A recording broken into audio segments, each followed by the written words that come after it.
Dry cough. Ladies and gentlemen, welcome back to the show. And For last 3 months. Quite ominous signs there as John Brzenk coughing. Maybe COVID. No, it wasn't me coughing. It was you coughing. Was it Engin? Oh, Engin. Not me. You're a bad man, Engin Terzi. Super spreader. Engin Terzi. It's getting too hot here for the corona. Super spreader. It's not allowed to live in it doesn't live here in Arizona. It's going to be 100 here soon. So welcome back to the show, guys. Myself, Neil Pickup, Supernatural Strength Channel, in the presence of greatness with a fat lad. And we've got Engin Terzi, we got No Limits, Devon Larratt, and we got the GOAT, John Brzenk. And if you joined us for our first two shows, you'll know that we've been talking about the biggest, the best, and most notorious arm wrestling tournaments in the history of the sport. And I'm sticking with tournaments, not super matches. This is the bad old days when it was all about main draw competition. And in that last show, we talked a lot about the Gold Bear, the introduction of the WAF Worlds, the Yukon Jack. Now, they sort of the Gold Bear changed a lot over time. The early 90s, the late 80s that you spoke about earlier, John, you said you went over there and it was almost like an exhibition match. But as time progressed and after you'd done the Yukon Jack tournament, so we're moving sort of 97, 98, around that period of time. It's fair to say that the Gold Bear had evolved into a very, very different event. Main event, 97 main event. Idaho. That was another monstrous tournament. Yeah, but, Engin, talk to me. Main event. Tell people what about that one, brother. Yeah, it was like superstar showdown. It was just, I think, the Brazilian giant guy was there. I think he won it. Paulo Silva. Mm-hmm. Yeah. And 85 kilo. I remember. I don't know if John was 85, but John was winner over Jason Whale. I think Jason Whale caused big problems to John in strap. He couldn't start, but he lost on fouls. Yep. And then in the final, John didn't even let him go to strap, catch him from the finger and press him down. Because I think in the strap he was gonna cause some problems. I remember. I think 90 kilo Bill Brzenk won, 100 kilo Rambat won. I think Jerry Cadoret beat Dan Victor in 110, as far as I remember. Mm-hmm. Yeah, I was the skits one. I'll set the record straight that I was not 86 kilos. I went in there, I think, to pull the 95 kilos, and that scale was so ridiculously off. Possible. Yeah, I was 60 kilo. It was way off. So. Yeah, and like myself, Engin, you pulled both days, I think. I won 60 kilo, 65 kilo. I think Craig Tuller won. 70 kilo, I don't remember. I think there was Cobra. I think in 98 you were there in the Cobra's weight class, right, Neil? In 80 kilo. I was there in 97. But 98 too, I remember. Yeah, both years. Yep. Yeah. That was in Idaho of all places. It was big tournament, but definitely not the main big city like the Gold Bears were. I mean, I remember who's going to Idaho? All the best ones were there. The best ones. Yeah. It was on an Indian reservation in Pocatello, but in that year that Engin's talking about, Cobra was not happy with me because I beat his training partner, Bill Ballinger, and Cobra and Bill were sort of best buddies. So Cobra was sort of cheering against me in that match, and I was like, "What the fuck?" Because I was mates with Andrew, obviously, and it's always quite a weird scenario, isn't it, when a guy that he was friends when he came to Europe, and I went over there and I'm pulling Bill and he's cheering against me, and I'm like, no way, I can't believe it's quite a weird scenario. Yeah, no, I feel the same way. I mean, we go back to the you're locked up a little, John.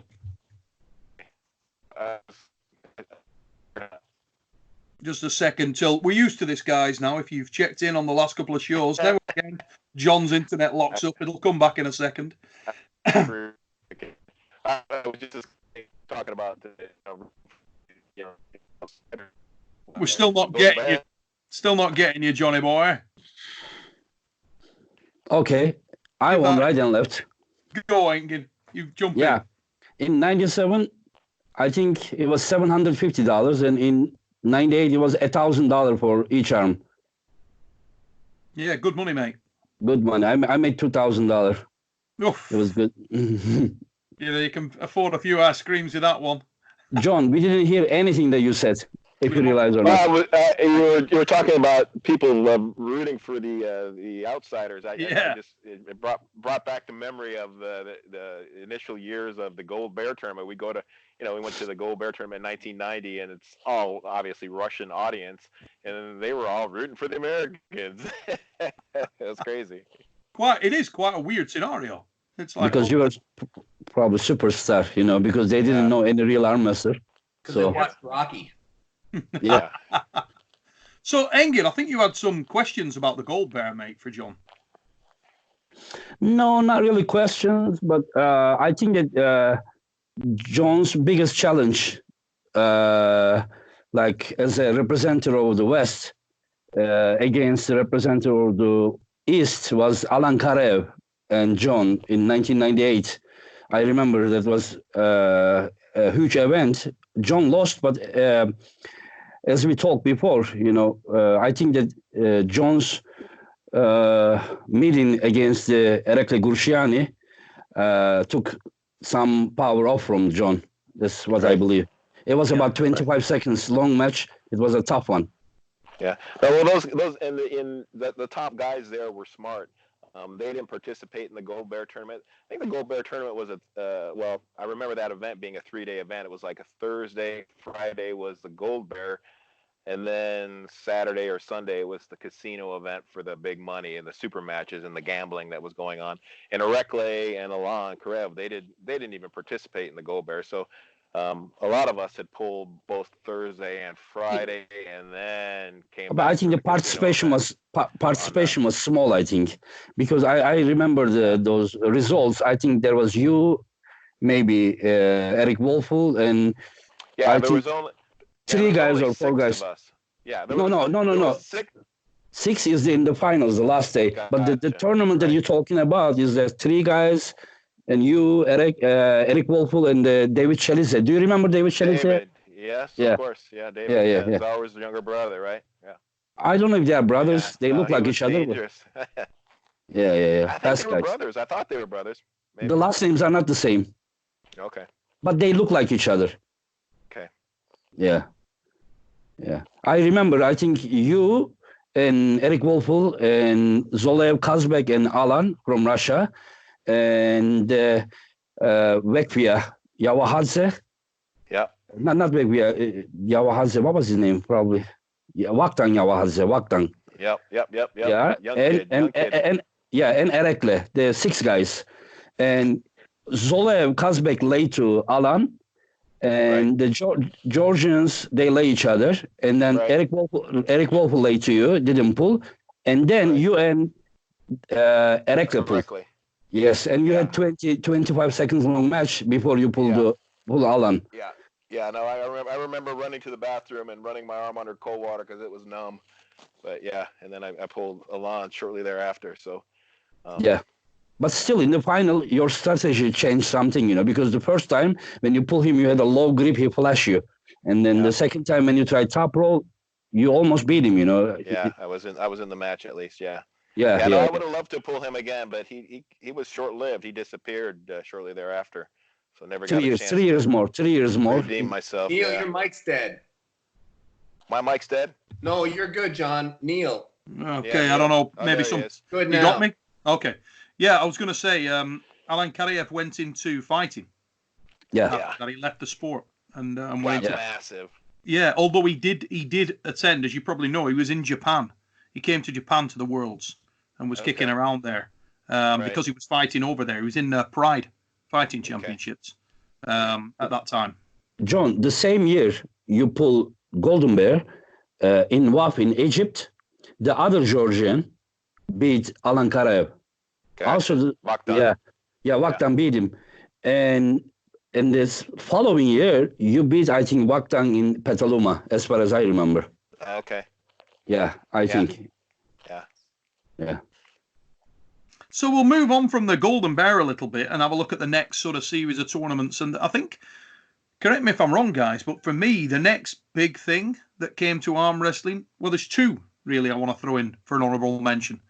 The first one, and I'm going to come to Devon Larratt on this a little bit, was the Mike Gould Classic, which I think sort of started really rocking around that time. Yeah, So, North America. Yeah. I mean, Mike Gould was a great annual tournament that was really big for me because it was close and, I had so many great targets. But I think right around that time, we're talking like 2000? Is that what we're talking about? Little earlier. Yeah, Early. late 90s, little earlier. 98 through 2000. Yeah. So maybe, yeah, I'd say Mike's was probably really rocking just after the turn of the millennium. He has had it going for a long time, but he didn't really start to put serious money down until kind of the turn of the millennium. Where, Devon, was the biggest events that you attended? Because the other one that I was going to mention in that same sort of time period would be the Harley Pulls. Yeah, no, I never got out to the Harley Pulls. I'll tell you, for me, it was a bit different. I mean, I was really I didn't have a lot of time to do a lot of traveling for a lot of my career in arm wrestling. I mean, now I have nothing but time, but the thing that kind of shaped me and changed me during this time period was the emergence of the internet. I think that started to change the way that we looked at what was really important. I mean, things that shaped me were thing came out around then was the Pinnacle website. Do you guys remember Pinnacle? Yes. Mm-hmm. But before that, there was Ask John on the armwrestlers.com. Northeast Also, Massachusetts. Yeah, so Gord Squire was the guy that did Pinnacle, right? Yeah. Mm-hmm. Out in Calgary or Right. So they had the rankings and just the idea. And you started to do rankings after that, I think, right? You were a few years after that. I think, I don't know where I did the rankings for myself or I did it for Igor Mazurenko. I don't remember. I don't remember how it goes. After Pinnacle, that, wasn't it? I think I will say Pinnacle was probably the first, Devin. Yeah. I mean, if my memory is And then there was the Pulling John rankings. Pulling John, okay, right? Remember? Quite a lot later, though. Yeah. Yeah. Quite a lot. Charlie Minnell also did a set. Yeah. World of Arm Wrestling with Charlie Minnell. Those rankings started to really shift the way that a lot of guys were looking at the sport. Because to me, it really wasn't about the event. It was just about, okay, where's that guy going to be? Where's that guy going to be? Right. Yeah. Where were they when you first started the sport? And you came to it in the late 90s, Devon. Where were the events that you knew about? What were the ones that were the sort of holy grail of arm wrestling at that time? Well, okay, so when I was introduced to the sport, I was taught about WAF. That's my first introduction. And I learned about the WAF chain, provincials, nationals, worlds. But then as soon as I moved to Ontario, I was told that there were the WAF guys and then there were the money pullers. Mm-hmm. And I was told that if you want to be a real arm wrestler, you're arm wrestling for money. And I was like, okay, right. And I saw proof of it. I saw the guys who were going off and winning medals. And then Sylvain Perron would smash him at a local event for $300. And I was like, oh, okay. So that's where we're at. And everybody knew about John, and John didn't really pull WAP because he's a professional. He deserves to get paid. So I really kind of set my sights on, I never wanted to lose money to leave my house. So I was very much into training and, dedicating myself to the sport. But I really was just more or less a local guy. Like we had a few tournaments in the area, like in Ontario, that just provided enough money that you could pay for your gas and, come out ahead. That's really where my head was at. And it was hard for me to get away. So I was obviously watching on the internet, but unless I was at least able to break even, I wasn't really into leaving my house. Devon, do you know when you became famous internationally? Do you have an idea when it was? I feel like it was probably long back. I think that you became famous when you pull John Brzenk in that Superstar Showdown match. Chehalis. Yeah. And Yes. people was like, who is this? Who is this guy? So Ever what was that? 04? 2004, yeah. Yeah. Yeah. No. It was after 04, wasn't it? No, I think it 2004. was 2004. Four, yeah. That was quite a while ago. Yeah. I mean, people knew about you, but that time everyone was knew about because And I remember you called me up afterwards and you were like, Devin, there's this thing called pronation. no, Me? I called. No, I didn't call you. No, you got Engen. No, not that time. It was after you lost Terzi Joaquin. You were going. No. It was after you were like, you need to pronate. And now look at Engen. You created this. You created this pronating monster now. Yeah. He took you in. Do not let him tuck you in with that, Engen. It's all your fault, Engen. You don't need that in your legacy, son. Let me tell you now. Don't allow that. Not on. Okay. Engen told me to do the King's move. No, moving on. But listen. He loves competing against the King's move. I think one of the best thing that ever happened to arm wrestling was Northeast message board.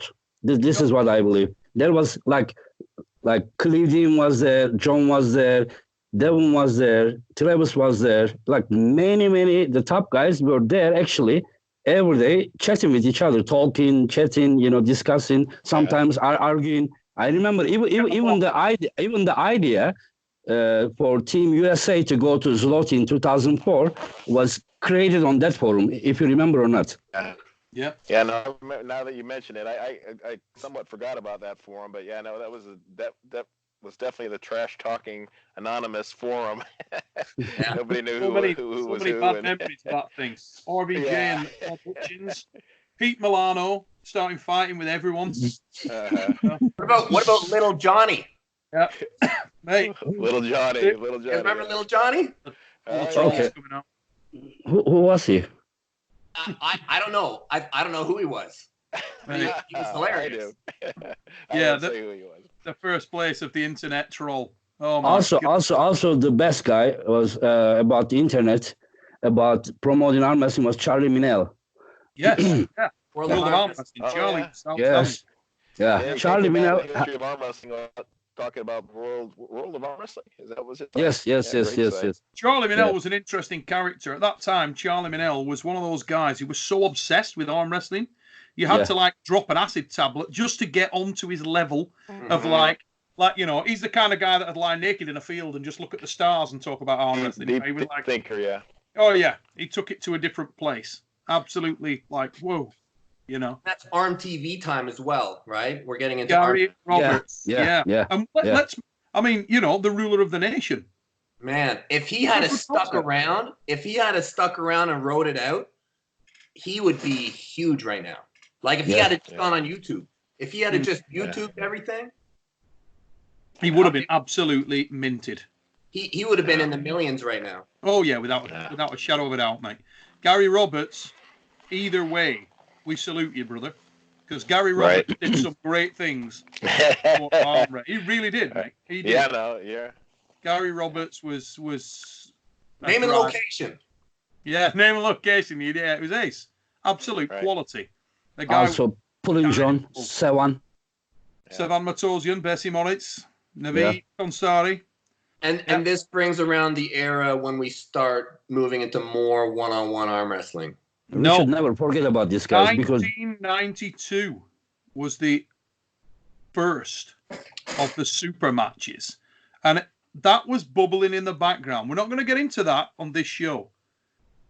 Bubbling in the background, brother. Let me ask you one question though, Neil. When did Arm Wars start? What was the first Arm Wars series? The first Arm Wars event, televised or untelevised? Untelevised. 92.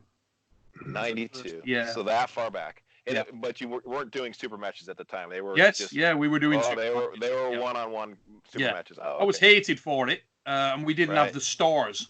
You didn't have the world stars involved. That sort of came when it evolved. I was using it as a vehicle to sort of say, "Oh, this is how you should do it," and it lacked a little bit of kudos. because obviously we'd say, oh yeah, well why do that? Well, we can do it like this. We have our own arm wrestlers from Great Britain that we put into these matches. They're one-on-one matches. We had guys like, Lee Holland pulling Trevor Lloyd at that time. Super matches were a thing then, and we'd pick it up and like a fight, like a boxing. Right. No, it's a great idea. Now with the internet, it is so readily available. I mean, it's easy to promote that boxing style type one-on-one stuff. And but I'm sure it was very difficult back in the 90s, right? Who you trying to reach about, on one-on-one matches? I mean, you're looking for the masses. Yeah, so. And also we didn't have you were drawing in sponsors to try to get people to put money into things, and it was difficult because they didn't know the name of the guy that was arm wrestling. It was like, what do I want to put? Nobody knows it. Where's he going to be seen? It was all about, are they going to be on TV? Are they going to be? Well, no, we're not at that level yet. But so it was very difficult. When we got Arm Wars televised, different thing. Obviously, then, as you're all aware, prior to that, the struggle was real, without a doubt. But let's not get on to super matches too early. Back on to what we were talking about before. I want to go to the next big thing on the list, and for me, it's going to be the Nemiroff World Cup, because which is now and was the Zloty Tour, because when you look at that whole event, it signified two things. It signified, first of all, the arrival of Igor Mazarenko and Mazarenko coming into arm wrestling was a big thing. The way that he perceived things, the way that he did things, the professionalism that he brought to the sport. Then the advent of the Professional Arm Wrestling League when he tied up with Hasan Hadjitorov. They did together, Yeah, and you look at, and I was working with him at that time on the PAL series. Now, if you look at the sort of advent of that whole tournament, it was something special. The level of Eastern Europe at that time was in the ascendancy. The stars that event attracted were the best in the world at that time, drawn from the World Arm Wrestling Federation Championships, which I genuinely believe were representative of the very best arm wrestlers in depth on the planet at that time, in most weight categories. Outside of the super heavyweights, I genuinely believe that, without question, the best arm wrestlers in the world were at the world. It catered for sure more to the European greats. I mean, Western Hemisphere wasn't represented very well, very often at the Zloty tournament, which was a shame. But you're right. I mean, that is and was the best, well, still is, promotion in Europe. I mean, so. And it wasn't really the us and them thing about it. It wasn't the us and them thing about it. It was just the hype around the great names in the sport of arm wrestling coming over to face the very best of Eastern Europe, the very best of Western Europe. But it was very much the East versus the West thing. It was a real life Rocky film. It was great. Yeah. 2004. Oh, right. Yeah, there was a couple years where we actually brought official teams and we were represented a little bit, but yeah. Yeah, so but who was there in 2004? Travis Bagent was there. Matt Gerner was there. You were there. Right. Eliaris. Right. Chet Silvers. Chet Silvers was there. Good team, official team there. Michael I think that was more to do with the Pulling John crew than they did that on their own. But yeah, I just remember many years me being the only one there. Didn't bring any Americans this year, did you? No, it's too far to come. But that's true. You were the sole representative at that time. A lot of the time, But the 2004 thing was something very unique and something very special. Because of the Pulling John film. But the fact of the matter is that the Pulling John film was an extra element. It didn't actually change the nature of the tournament at all. The tournament was not in any way, like we talked about, over the top, and the fact that was based around the film. Very different with the Nemiroff World Cup at that time, because it was just sort of going on, and Pulling John happened to be there and happened to focus on it. You were in a different place there, John Brzenk. You weren't the guy that you went on to be shortly after that. And you were very much on the fence about staying with the sport and moving out of the sport, I think it's fair to say. Right. No, during that period, I had some just issues with the elbow tendonitis. Just were really confusing me whether or not I could even continue. But yeah, I mean, I have to thank the Pulling John crew for getting me back into the sport and sticking with it and finally overcoming that. But yeah. Ladies and gents, that brings us to the end of this episode. I want to thank my guests, Engin Terzi, John Brzenk, Devon Larratt. And remember, if you like what you see, please like, share, subscribe, and let the world know about this thing. We will be back very soon with our next episode.